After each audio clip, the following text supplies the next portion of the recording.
자, 소요리문답의 이제 마지막입니다. 오늘이 약 2년 몇 개월 정도 그 기간 동안 소요리문답을 담임 목사님과 이 교회 허락하에 섬길 수 있게 되어서 감사한 마음이 있습니다.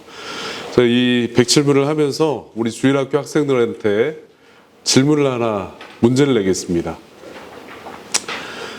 웨스트민스터 소요리문답이라는 게 이 제목이고 부제목이 있다고 말씀드렸어요. 그 부제목이 뭔지 아시는 분은 손 들고 답을 말해 주시면 제가 다이소 상품권을 드릴게요. 아는 사람? 웨스트민스터 소요리문답이 제목이고 부제목이 있다고 그랬어요. 부제목. 이 소요리문답은 무엇을 가장 강조하는지 여러분들이 지금까지 배우면서 알게 되었을 텐데 힌트를 하나 드리자면 무엇에서 무엇까지. 이게 너무 다 썼는데, 그죠? 무엇에서 무엇까지. 자, 오늘 주기도문 마지막에도 나오는 내용인데,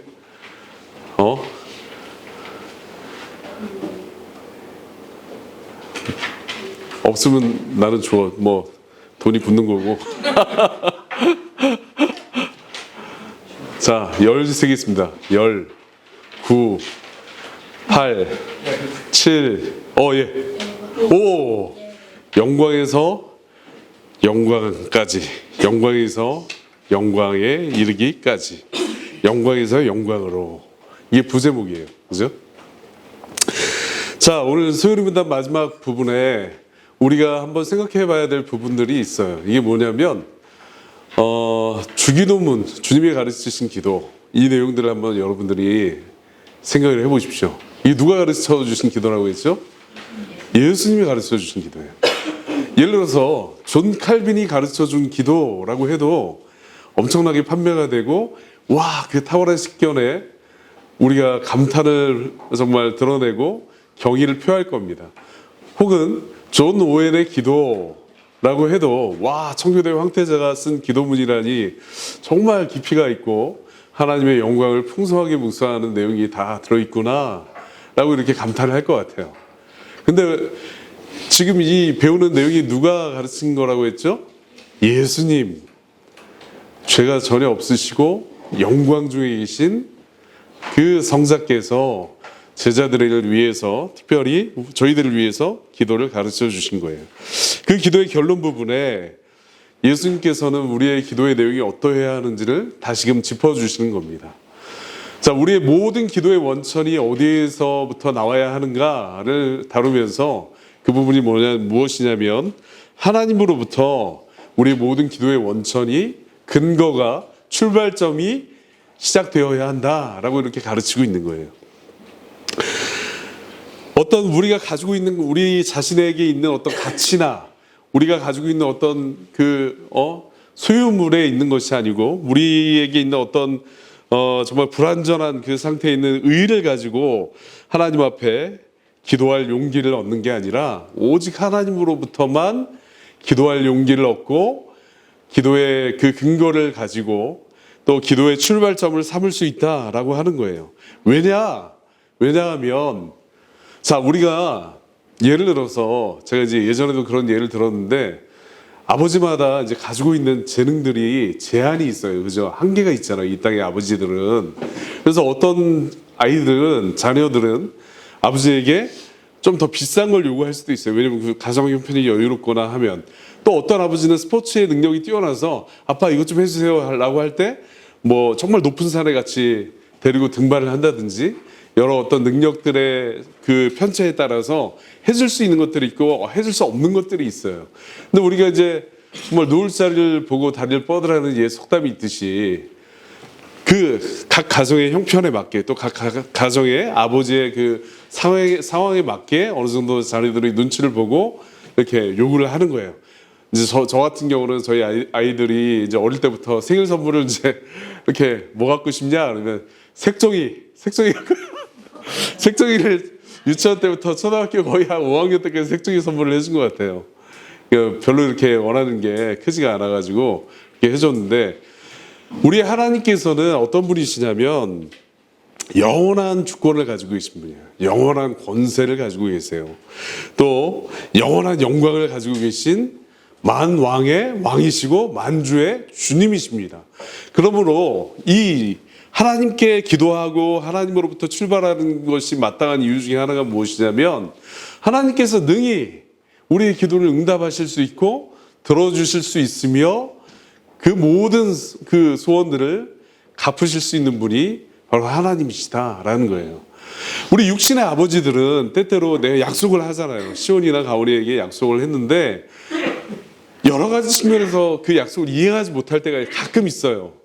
왜? 육신의 한계로, 또는 너무 피곤해서 뭐 해주기로 했는데 그걸 하지 못하는 경우, 또 재정의 한계, 또 기억력의 한계, 아 맞다 까먹었어 이러고 지나가는 경우도 있잖아요. 그죠? 근데 하나님 아버지 앞에는 그럼 그 능력의 제한이 없다. 하나님께서는 우리의 기도를 들으실 뿐만 아니라 충분히 들어주실 능력이 있으신 분이시다. 영원한 권세를 가지고 계신다. 또한 이 육신의 아버지들은 성향이 다 각기 다 달라요. 어떤 분들은 좀 무뚝뚝하고 어떤 분들은 좀 포악한 다혈질인 성격의 아버지들도 있어요. 어떤 분들은 또 좀 더 온유하고 내성적이어서 자녀들하고 별로 이렇게 교제하지 않는 부모들도 있습니다. 근데 우리 하나님 아버지께서 어떤 분이시냐? 영원히 선하시다. 영원히 선하시다. 또 영원히 믿을만하시다. 성경에는 예전 성경에는 믿부시다. 그게 이제 믿을만하시다는 뜻이거든요. 또 더 중요한 부분이 무엇이냐면 제가 하나님의 성품 중에 제일 중요하다고 여러 번 강조했던 성품이 있는데 그것이 무엇이냐면 하나님의 자비하심입니다. 자비하심. 근데 그 자비하심이 일시적이지 않고 영원한 자비하심이다. 그 확실한 증표가 어디에 있어요? 예수 그리스도, 예수 그리스도의 영원하심. 오늘 나오잖아 동일하신 예수 그리스도를 우리에게 주셨다라는 사실을 여러분들 생각해 보십시오. 최고의 선물로 주신 것이에요. 그죠? 자, 우리 하나님께서는 원하시는 것은 무엇이든지 주실 수 있으며 약속하신 것을 반드시 지키신다라는 사실을 믿음으로 붙들고 기도해야 하는 거예요. 저도 때때로 이런 믿음이 약해져서 좀 불신앙 가운데 기도할 때가 있는데 정말 성경은 그 하나님, 그러니까 우리 자신의 이 불완전함을 바라보지 말고 하나님의 온전하심과 완전하심을 바라보고 그 하나님의 근거를 두고 기도하라라고 말씀하고 있어요. 우리 자신에게 근거를 두면 어때요? 가변적이잖아요. 흔들리잖아요. 그죠? 우리 유라굴로 광풍이 부는 것처럼 이렇게 막 계속 잠깐 평온해 보이다가 금방 흔들리게 되는 거예요. 그래서 불안해요. 아, 이거 안 될 것 같은데. 이렇게 큰 일을 내가 어떻게 할 수 있는가? 지금 이 눈앞에 닥친 일들을 어떻게 내가 헤쳐나갈 수 있지? 근데 우리의 시선을 들어서 어떻게 해요? 하나님께 두는 거예요. 하나님 불변하신다. 하나님 신실하시다. 약속에 신실하신 분이시고 반드시 그 약속을 지키시는 분이시다. 변함없으시다. 그래서 자비하시다. 선하시다. 그 하나님께서 자녀를 사랑하는 것이 마땅하지 않냐? 예수님께서 그렇게 말씀하시잖아요. 왜 이렇게 믿음이 없니 너희들? 야, 강도들도 자기 자녀들을 그렇게 아끼고 사랑하는데 비교할 수 없을 정도로 높으신 그 하나님께서, 비교할 수조차 없을 정도로 선하신 그 하나님께서 자기 자녀들에게 좋은 것을 주는 것이 당연한 거 아니야? 너희들 상식에도 맞지 않아? 라고 반문하시는 거예요. 얼마나 선하십니까? 한계가 없으신 선하신 분이십니다. 우리를 사랑하시는 것만 봐도 그래요. 그죠? 근거가 없잖아요. 우리는 심판받아야 되고 우리는 정죄받아야 될 그런 죄인들인데 하나님께서 덮어주신다는 거예요. 그리스도 안에서. 자, 두 번째로 또한 우리를 기도를 들으시고 응답하시는 분도 오직 하나님 한 분뿐이라는 겁니다. 자, 우리가 유명한 그 사건이 있잖아요. 엘리야와 그 갈멜산에서 이방 신들을 섬기는 그 바알을 섬기는 그 선지자들과 같이 대결을 하지 않습니까? 그죠? 그러니까 거기에서 엘리야가 정말 하나님 앞에 기도했을 때 저 멀리서 구름이 오고 그 오랫동안 지속되었던 가뭄이 그치는 사건을 이제 보게 되고 바알의 선지자들이 괴멸당하는 그 모습들을 보게 됩니다. 거기에서 분명하게 시사하는 바는 무엇이냐면 이 상천하지 하늘과 땅 위에 하나님 말고 다른 신, 그리스 로마 신화에서 말하는 것처럼 여러 다른 신들 중에 하나님이 제일 뛰어나시다 이렇게 얘기하는 게 아니라는 거예요. 하나님 한 분 외에 다른 신이 없다라고 얘기하는 거예요. 그렇기 때문에 우리의 기도의 그 대상이 마땅히 하나님일 뿐만 아니라 들어주실 분도 하나님 외에는 없다라고 명백하게 선포하고 있는 것입니다. 그러면 이런 것들이 성립되지 않아요. 어떤 사람들은 이 정말 썬데이 크리스찬들 중에 뭐 이렇게 점장이를 찾아간다거나 무당을 의뢰하는 사람들이 있다고 제가 종종 듣거든요. 그것은 정말 불신앙이에요, 불신앙. 하나님 외에 다른 신이 없다고 성경이 명백하게 말씀하고 있다는 사실 앞에 우리가 귀를 기울여야 하는 것입니다. 그죠?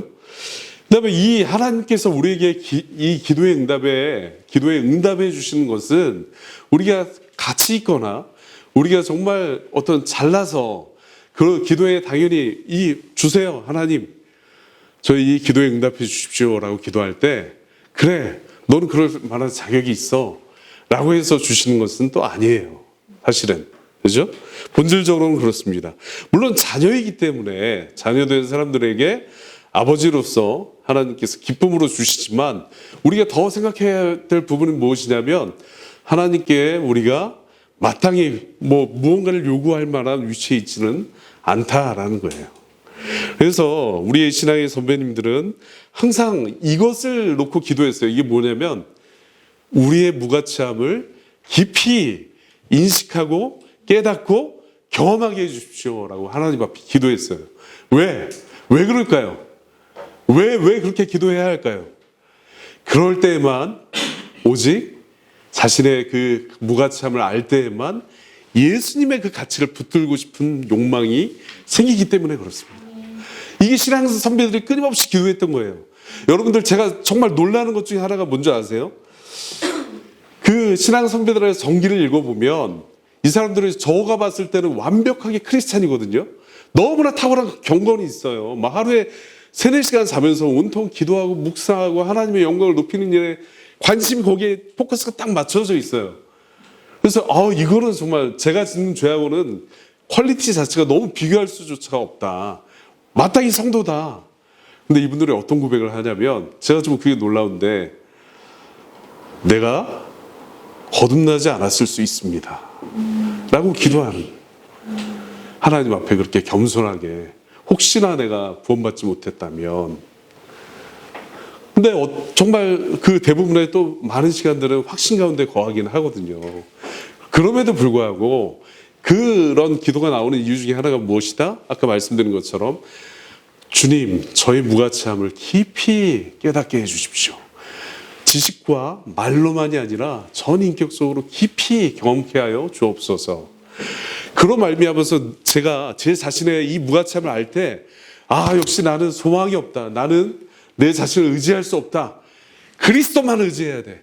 그리스도만 붙들어야 돼. 믿음으로 항상 내 눈을 예수님을 바라보게 해주십시오. 라고 구했던 거예요. 이게 얼마나 중요한 내용입니까? 우리의 무가치함을 깨닫기 전에는 우리 겸손하게 예수님을 구하지 못합니다. 자, 중요한 부분입니다. 크게 두 번째, 우리의 기도의 목적지는 하나님의 영광이며 그 영광을 찬양하는 거예요. 여러분들 우리 기도의 내용을 한번 잘 생각해 보세요. 하나님의 영광을 구하고 있습니까? 하나님의 영광, 하나님의 이름을 높이는 기도가 드러나고 있나요? 예수님께서는 주기도문의 마지막 부분을 끝맺으면서 이 부분을 강조하고 계세요. 하나님의 나라와 하나님의 권세와 하나님의 영광이 아버지께 영원히 있다. 라고 이 성경의 메시지를 가르쳐 주시는 겁니다. 그죠? 그래서 우리는 언제나 우리의 기도의 내용에 하나님의 영원한 주권, 하나님의 영원한 영광, 이러한 하나님의 영원한 속성들을 찬양하는 기도를 하는 것이 마땅하다라는 거예요.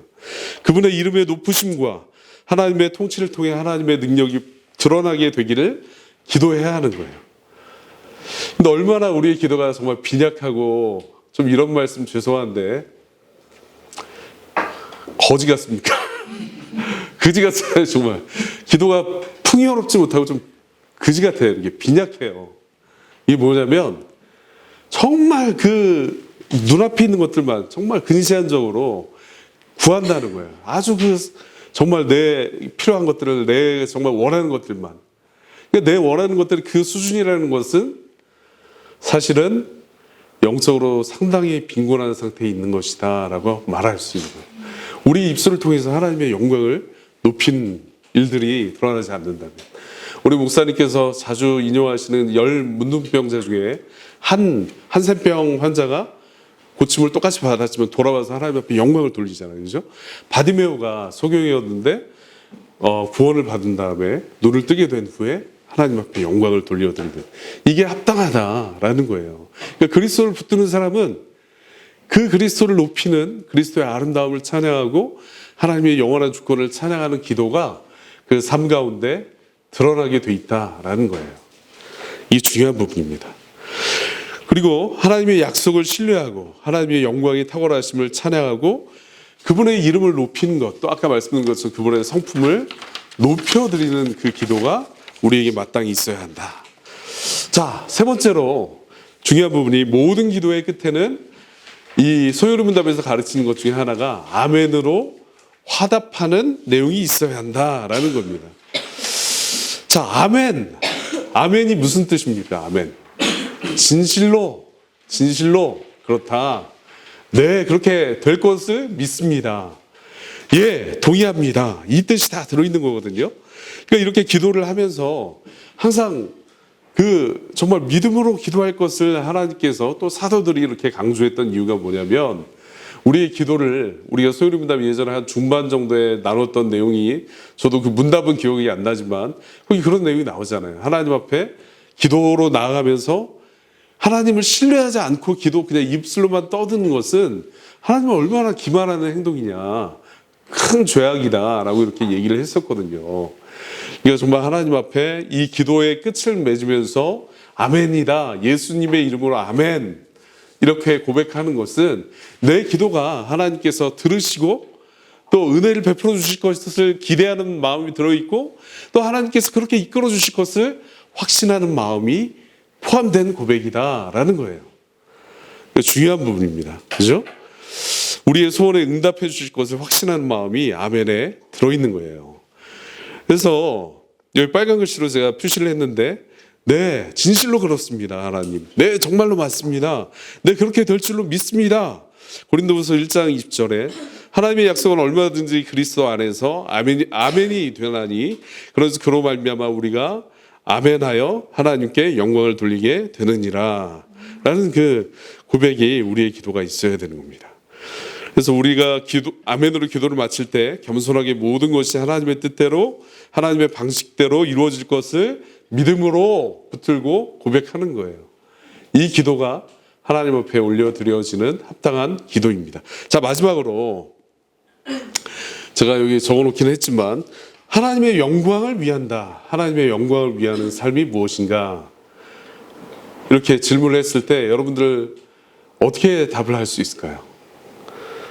수요일의 문답, 또 하나님의 말씀을 통해서 살펴봤을 때 예수님께서 친히 말씀해 주신 것과 같이 계명을 2가지로 압축을 하셨고, 하나님 사랑과 이웃 사랑을 드러내셨어요. 율법의 완성이고 모든 계명의 첫째 되는 계명이다. 하나님의 영광을 위하는 삶이 무엇인가라고 질문을 한다면 저 이렇게 대답을 하겠습니다. 하나님을 깊이 사랑하는 것입니다. 또 하나님을 즐거워하는 것입니다 라고 대답을 할 수 있겠어요. 그 다음에 그분께서 정말 그분을 영화롭게 하도록, 하나님을 하나님으로 인정하며 순종하며 살도록 우리를 이끌어 가시는 거예요. 그렇게 사랑하고 그분을 즐거워할 때, 또 그분을 영화롭게 하고 싶은 욕구가 우리 안에 가득 차게 될 때 어떻게 되냐면, 하나님께서 자신의 뜻을 사랑하고 그분의 뜻에 순종하는 데까지 이끌어 가시는, 인도해 주시는 거예요. 또 그렇게 우리가 순종해 갈 때 어떤 일이 우리의 삶에 일어나냐, 거룩이 열매로 맺혀지게 되는 거예요. 그래서 승민 형제를 딱 봤는데 정말 하나님과 동행하는 그 삶을 통해서 주위 사람들이 느끼게 되는 거죠. 승민 형제, 저 나와는 다른 삶을 보면 하나님을 믿는다는 것은 정말 뭔가 다른 거구나. 저렇게 죄에 쉽게 동조하지 않고 모두가 다 정말 군중 심리에 이끌려서 한 사람을 비난할 때 그가 그를 긍휼히 여기고 찾아가고 정말 그를 섬기고자 하는 그 모습들을 보며 처음에는 웬 잘난 척을 저렇게 하는가라고 누레가시처럼 꼴보기 싫었지만 나중에 봤을 때 그가 옳았다라는 부분. 아, 저만큼 정직한 사람을 내가 보지 못했어. 내가 모든 것들을 저 친구랑 뭐 파트너로 일한다면 모든 걸 다 정말 터놓고 얘기할 수 있고 믿고 맡길 수 있겠구나. 거룩을 통해서 여러분들 다시 어떤 결과가 나오냐면 여러분의 거룩을 통해서 하나님의 이름이 높이 드러나고 하나님의 이름의 영광을 받으시게 되는 거예요. 이게 선순환입니다. 그죠? 그러니까 하나님의 영광을 위하는 삶이라는 거는 정말 하나님의 그 창조 목적에 부합되는 삶인데 아까 말씀드린 그 내용입니다. 하나님을 깊이 사랑하고 그분의 뜻에 순종하기를 즐거워하고 그 순종의 열매로 즐거워하는 열매로 거룩이 드러나고 그 거룩을 통해서 하나님의 이름이 높여지게 되는 것. 예, 여기까지 하겠습니다.